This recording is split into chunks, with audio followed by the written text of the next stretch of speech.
The Galactic Council chamber fell silent as Ambassador Zixthar of the Kree Collective slammed 3 of his appendages against the crystalline table. His translation collar crackled with indignation. This is absurd. The humans have no orbital defense platforms, no planetary shields, not even a single moon base with weapons capabilities. His eye stalks swiveled to address the assembled representatives. Earth sits in its little corner of the galaxy like an unguarded vault, yet we're debating whether to even approach them for trade negotiations. The other council members shifted uncomfortably. Finally, Ambassador Threll of the Vaxan Empire spoke, her chitinous plates clicking nervously. Perhaps, Zixthar, you are too young to remember the Krilthar incident. Fairy tales, Zixthar dismissed. Propaganda to explain away a failed invasion. It was no fairy tale. The voice belonged to Elder Morden, a being so ancient that his species had witnessed the formation of the council itself.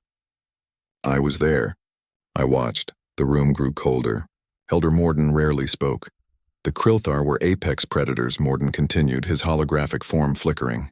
They had conquered 40 systems.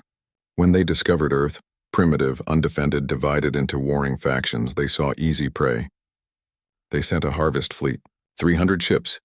Zixthar's confidence wavered slightly. And they learned why Earth has no defenses. Morden's eyes, if they could be called eyes, seemed to gaze into a distant memory. They learned what humans actually are. The Krilthar harvest fleet had entered Earth's atmosphere with the arrogance of certain victory. Their strategy was standard: atmospheric bombardment to soften defenses, followed by ground forces to collect resources and specimens. They had done this 40 times before, but Earth was different. The first bombardment struck a city called New York. The Krilthar expected panic, surrender, collapse of social order. Instead, within hours, something else happened. The humans didn't scatter. They didn't hide. They got angry. A Krilthar warrior commander named Thresh led the first ground assault into the ruins. His soldiers were the finest, genetically engineered for combat, equipped with weapons that could melt through titanium. They landed expecting frightened primitives. What they found were humans armed with chemical projectile weapons, crude explosives, and an incomprehensible refusal to acknowledge defeat. A human firefighter, burned and bleeding, charged a Krilthar soldier 3 times his size with nothing but a metal pole. A police officer, pinned under rubble, continued firing until her ammunition ran out, then threw the weapon at her enemy's face. But this was just the beginning. The Krilthar made their fatal mistake on day 3, Morden said. They destroyed a human school. Zixthar's translator struggled with the next word Morden used. It came out as unleashing, but the emotional context suggested something closer to awakening a sleeping god. You see, the Krilthar assumed Earth's fractured nations would remain fractured. They had studied human history, the wars, the conflicts, the inability to cooperate. What they didn't understand was that humanity's greatest weakness and greatest strength are the same thing. What thing? Zixthar whispered. Spite. Pure, irrational, beautiful spite. Commander Thresh watched in horror as his strategic map turned red. Not from Krilthar victories, from human counterattacks. Nations that had been enemies for centuries were suddenly coordinating strikes. A Russian submarine surfaced beside an American carrier, both launching missiles at the same target. Chinese and Indian forces crossed their borders not to fight each other, but to jointly assault a Krilthar landing zone. Then the humans did something no species in the Council's records had ever done. They weaponized everything. Commercial aircraft became kamikaze bombers. Civilian vehicles were packed with explosives. Factory workers repurposed industrial machinery into makeshift weapons.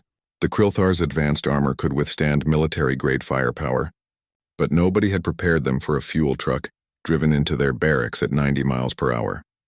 The Krilthar possessed superior technology, but humans possessed something more dangerous: imagination born from desperation.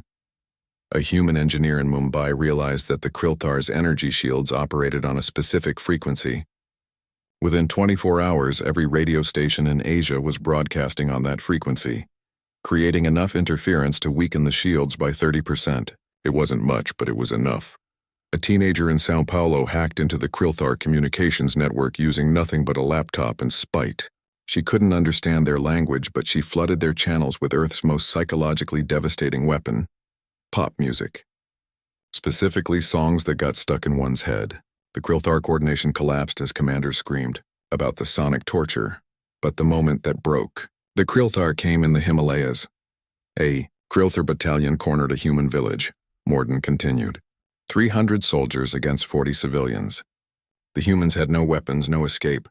The Krilthar commander offered terms of surrender. What happened? Zixthar asked, transfixed.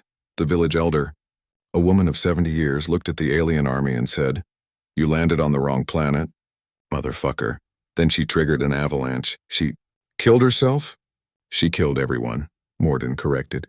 Human Krilthar all buried. But here's what the Krilthar never understood. Humans don't calculate acceptable losses. They calculate worth it.